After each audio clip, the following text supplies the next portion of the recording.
الحمد لله الذي أحل الطيبات وحرم الخبائث، وأشكره في كل زمان ومكان، وأصلي وأسلم على النبي الأكرم صلى الله عليه وعلى آله وأصحابه الاختيار. أما بعد، إنا أنزلناه قرآنا عربيا لعلكم تعقلون. رئيس البرنامج وضيوفنا الكرام، إنا أنزلناه قرآنا عربيا لعلكم تعقلون.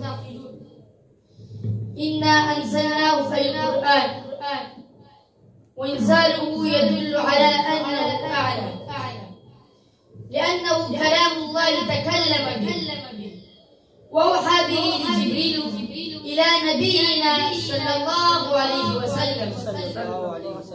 إنا أنزلناه قرآنا عربيا، وذلك أن اللغة العربية أغنى لغات في الدنيا معنى وبيانا، ولا تقاربها ولا تدانيها اللغة. يقول بعض المتخصصين: لو سلمنا اللغات لغة عربية أولى وثانية. يقول عنها الشيخ الطنطاوي قال: ثالث ما هي؟ أحد. ثالثة ما هي؟ أحد. ما هي الرابع؟ أحد. والخامس اللغة الفرنسية أو آخر ما شيء يداني ويقارب هذه اللغة.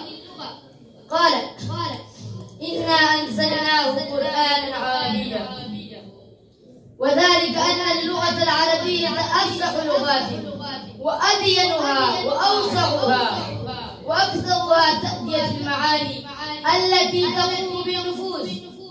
ولهذا أنزل 10 كتب بأشرف اللغات على أشرف الرسل بسفارة أشرف الملائكة، يعني جبريل عليه السلام.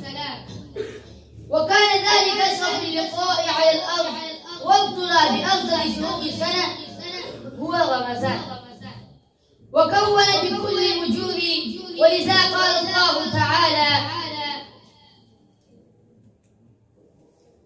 نحن نقص عليك أحسن القصص بما أوحينا هذا الكلام. بسبب إيحائنا هذا القرآن كلام جميل. نعم.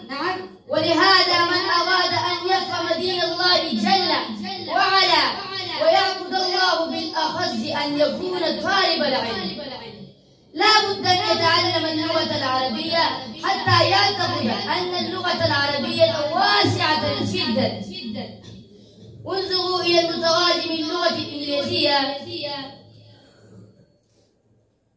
الرحمن على العرش استوى. قال جلس على العرش. هذا غلط، ليس بصحيح. الإخوة الذين يترجمون يواجهون المشاكل في اللغات الأخرى. في الكلمات لا يوجد مرادف في الأخرى، فيحتاج أن يترجم سطرا أو سطرين، يأتي الجملة فيأتي المعنى. هذا جائز. قال العلماء: ترجمة القرآن حرفية محرمة، لا يجوز ترجمة القرآن حرفيا تبعا لإذاء كلمة ترجم بالمعنى. لا بأس. لا يجاز القرآن أنه باللغة العربية. لا تجد حرف الضاد في أي لغة في الدنيا. هذا القرآن أنزله عربيا، يعني باللغة العربية. إنا أنزلناه قرآنا عربيا. لماذا؟ لعلكم تعقلون، لأجل أن تعقلوا وتفهموا.